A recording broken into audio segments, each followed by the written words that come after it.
Siz Jinoyat kodeksi 169-modda 4-qism A bandi bilan 400 million so'm pul o'g'irlaganlikda ayblanyapsiz. Ana endi qilgan ishiga sudda javob berdi.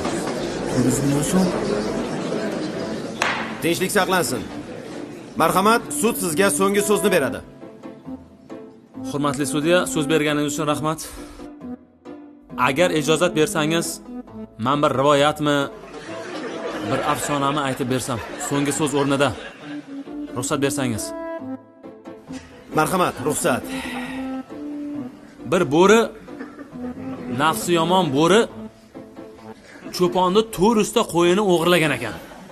Sekingina o'zini uyiga qarab kelaysa, yo'lda ovchi uni ko'rib qopti. Bo'rini ko'rib qopti.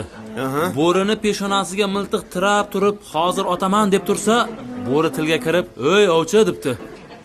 "Meni otma" debdi. "Meni otib o'ldirma, meni qiynama" debdi.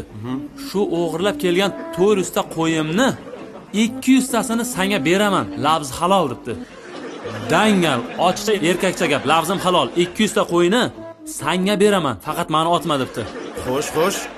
Keyin taqdiri taqozosi bilan qarang, bo'ri ham tirik qopti, ovchi ham 200 ta qo'ylar bo'pti. Shu so'nggi so'zim shu. Boshqa hech qanaqa gapim yo'q. Demak, tushunarli. Sud maslahatga kirib ketadi. 10 daqiqa tanaffus. Sud hukm qiladi. Sizni afsona va rivoyatlarga ishonishingizni inobatga olib, siz sud zalidan ozod etildingiz. Rahmat o'rtoq sudya. Rahmat.